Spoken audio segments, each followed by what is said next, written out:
ተወዳጇ አርቲስት ናርዶስ አዳነ በቤተክርስቲያን ስርዓት ልታገባ ነው። ጋብቻውም የሚፈጸመው በስርዓተ ተክሊል ነው። የምታገባውም ዲያቆን ዘላለም ታዬን ነው የሚሉ ወሬዎች በሰፊው የተሰራጩ ሰምተናል።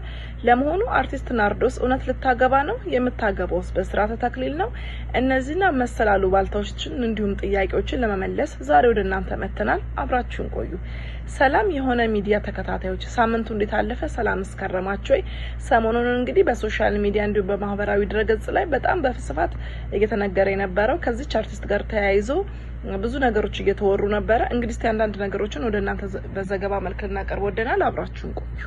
በመንፈሳዊ ህይወቷ በጣም ጠንካራ እንደሆነች የቅርብ የሚያውቋት ብቻ ሳይሆኑ በማህበራዊ ሚዲያ ላይ የሚከታተሏት ወዳጆቿም ይመሰክሩላታል።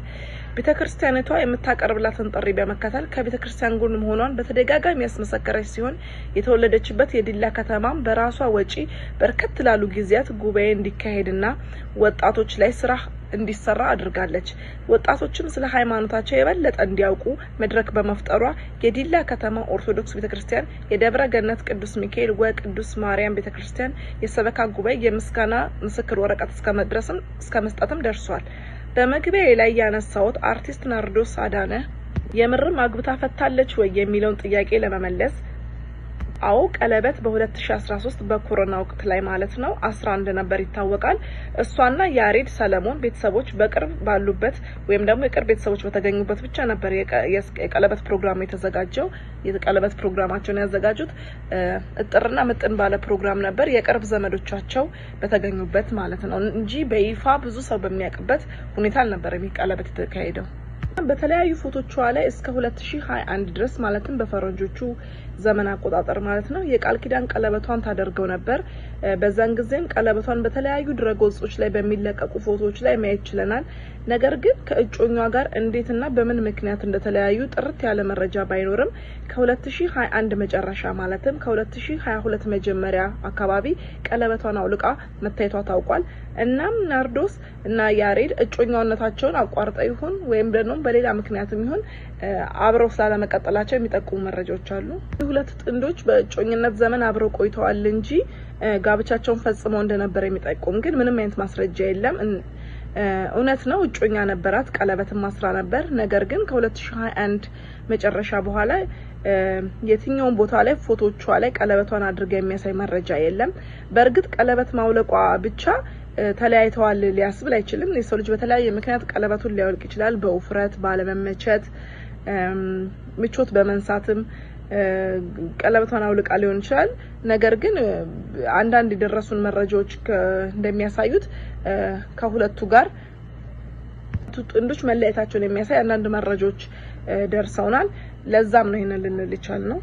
በሁለተኛነት በህብረተሰቡ ላይ ሲናፈስ የነበረው ጥያቄ ተዋናይ ናርዶስ ዲያቆን ዘላለም ጋር ልታገባ ነው ወይ የሚል ነበር። እንግዲህ ይህ ፍጹም ከእውነት የራቀ መረጃ ነው። ዲያቆን ዘላለም እና ናርዶስ በቤተክርስቲያን አገልግሎት ላይ ብዙ ጊዜ ይገናኛሉ። አብረውም ፕሮግራማቸውን ወይም ደግሞ ስርዓተ ጉባኤውን የሚያከናውኑ ዓለማዊ ትምህርት ደግሞ ከዩኒቲ ዩኒቨርሲቲ በማርኬቲንግ ማኔጅመንት ዲፓርትመንት አብረው ነው ዲግሪያቸውን ያዙት። እናም ሁለቱ ሊጋቡ ነው የሚለው ወሬ ያስነሳው ይህ ይመስለኛል። በብዙ ቦታዎች አብረው በመገናኘታቸው ነው። በቤተክርስቲያናቸው የስራ ቦታም ሊሆን ይችላል፣ እንዲሁም በትምህርት ቤት በተለያየ ጊዜ አብረው ሲታዩ ያው አርቲስት ይሁን ስለ ህዝብ አይንና ጆሮ ቅርብ ስለሆነ ይህ ነገር ወሬ ያስነሳበት ምክንያት በዚህ ምክንያት ነው። ዲያቆን ዘላለም ታዬ አሁን ላይ ትውልድን እየቀረጹ ካሉ የኦርቶዶክስ ሃይማኖት መምህራን ውስጥ አንዱ ነው። ከናርዶስ ጋርም ሆነ ከተለያዩ አርቲስቶች ጋር በመሆን የተለያዩ አገልግሎቶች ላይ ይታያል። ዲያቆን ዘላለም አዲስ አበባ ከተማ ገርጂ አካባቢ ነው የተወለደው። እናም በቤተክርስቲያን አገልግሎቱን እያካሄደ ያለና እጅግ እንቁ የሆነ ልጅ ነው። ስለ ሃይማኖቱ የሚተጋ ልጅ ነው። እናም ጋር ተያይዞ እየተናፈሰ ያለው ወሬ ፍጹም ከሐሰት የራቀ ነው። ጋብቻቸውንም አልፈጸሙም። እናም ፍጹም ውሸት የሆነ መረጃ ነው ማለት ነው። በሶስተኛ ደረጃ ሆነም ከህብረተሰቡ ጋር እየተነሳ የነበረው ከዚህ አርቲስት ጋር በመያያዝ የነበረው ጥያቄ ናርዶስ በስርዓተ ተክሊል ልታገባ ነው ወይ የሚል ነበር።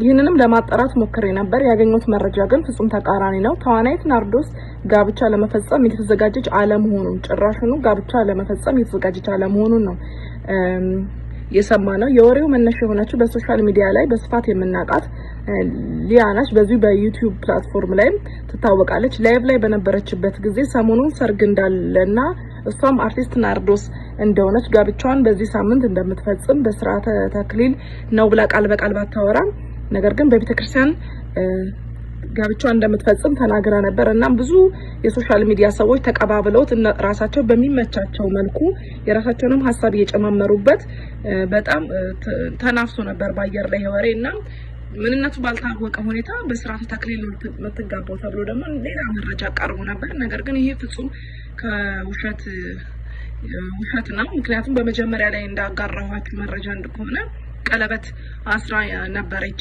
ስለዚህ ስርዓተ ተክሊሏን ለመፈጸም በፍጹም አትበቃም ማለት ነው። አንድ ሴት በኢትዮጵያ ኦርቶዶክስ ቤተክርስቲያን ስርዓተ ተክሊሏን የምትፈጽመው ድንግል ስትሆን ነው። ነገር ግን ድንግል ባልሆነችበት ወቅት በቤተክርስቲያን ልትጋባ የምትችለው በስርዓተ ቁርባን ነው። ስለዚህ ይቺ አርቲስት ከዚህ ወዲያ ልታገባ የምትችለው በስርዓተ ቁርባን ነው እንጂ በስርዓተ ተክሊል ሊሆን አይችልም።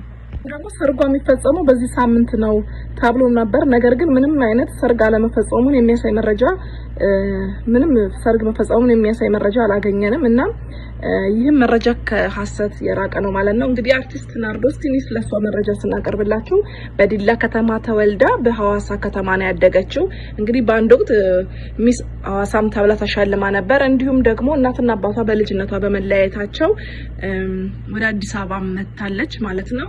ከእናቷ ጋር ብቻ ነበር ለማሸነፍ ወደ አዲስ አበባ መጣ። የተለያዩ ስራዎችን ለመስራት ሞክራ ነበር። እንዲሁም የተለያዩ ሆቴሎችን ደጅ ጠንታለች ስራ እንዲሰጣት፣ ነገር ግን አልተሳኩላትም ነበረ። እንዲሁም በአንድ ጓደኛዋ ገፋፊነት ግን ዋላፍ ኢንተርቴይንመንት በሚባል ድርጅት ውስጥ ስራ ለመቀጠር ሄዳ ነበር። እንደአጋጣሚ ነፍሱን ይማረውና አርቲስት ታምራት እዛ ያገኛታል እና መልኳም ውበቷም ስለማረከው እሱ ለሚሰራ ሙዚቃ ላይ እንደ ገጸ ባህሪ አርጋ እንድትጫወትለት ጠየቃት። እሷም ስራው ስለምትፈልግ በደስታ ተቀበለችው። እንግዲህ የመጀመሪያው ስራዋ ሊጀማምረኝ ነው የሚል የአርቲስት ታምራት ደስታ ክሊፕ ነበረ። እንግዲህ ከዛ በኋላም በርከት ላሉ ክሊፖች ላይ እንዲሁም ማስታወቂያዎች ላይ ልናያት ችለናል። ከ15 በላይ ፊልሞችንም ልትሰራ ትችላለች። በጣም የተለያዩ ማለት ነው። እንዲሁም በይፋ ልትታወቅበትና ህዝቡ ዘንድ ልትገባበት የቻለችው ከመጀመሪያው የሙዚቃዋ ክሊፕ ባልተናነሰ ትርታይ በሚል ፊልም ላይ ነው። እንግዲህ አርቲስት ናርዶስ የተለያዩ ኪነ ጥበብ ባለሙያዎች ጋር በመጣመር በተለያዩ ፕሮግራሞችን ሰርታለች። ስለ ሃይማኖታም ቀናተኛ ሴት ከሚባሉት ውስጥ ናት። እንግዲህ ይቺ አርቲስት አሁን ላይ ትዳር ላይ አለመሆኗን ነው የሚያሳዩ መረጃዎች የሚያሳዩት። እንግዲህ ወሬው እንደ ቀልድ ተነሳ እንጂ ፍጹም ከእውነት የራቀ ነው። እንግዲህ ተመልካቾቼ ወደፊት አዲስ መረጃ ሲኖር እሷን የተመለከተ አዲስ መረጃ ሲኖር ማጋራችሁናል። አሁን ግን ያለው ነገር ከዚች አርቲስት ጋር ተያይዞ የተነሳው ወሬ ፍጹም ስህተት እንደሆነና እንዲሁም በዛሬው ዕለት ከዲያቆን ዘላለም ታዬ ጋር በድሬዳዋ ቤተክርስቲያን በስላሴ ቤተክርስቲያን የጉባኤ ስርዓታቸውን እያቀረቡ እንደሆነ ይታወቃል። እንግዲህ ይህንንም በማየት ነው እንግዲህ አሁንም ድጋሚ ሌላ ወሬዎች ሊነሱ ወይም ደግሞ ሐሳቦች ሊነሱ ይችላሉ። እንግዲህ ይህንን ከግንዛቤ ያስገቡላለሁኝ። እንግዲህ ሳምንቱ የነበረን መረጃ ይሄ ነበር። እንደተለመደው ላይክ፣ ኮሜንት፣ ሼር፣ ሰብስክራይብ በማድረግ ቤተሰብ ይሁን። የዛሬና በቃኝ። ሰላም ቆዩ።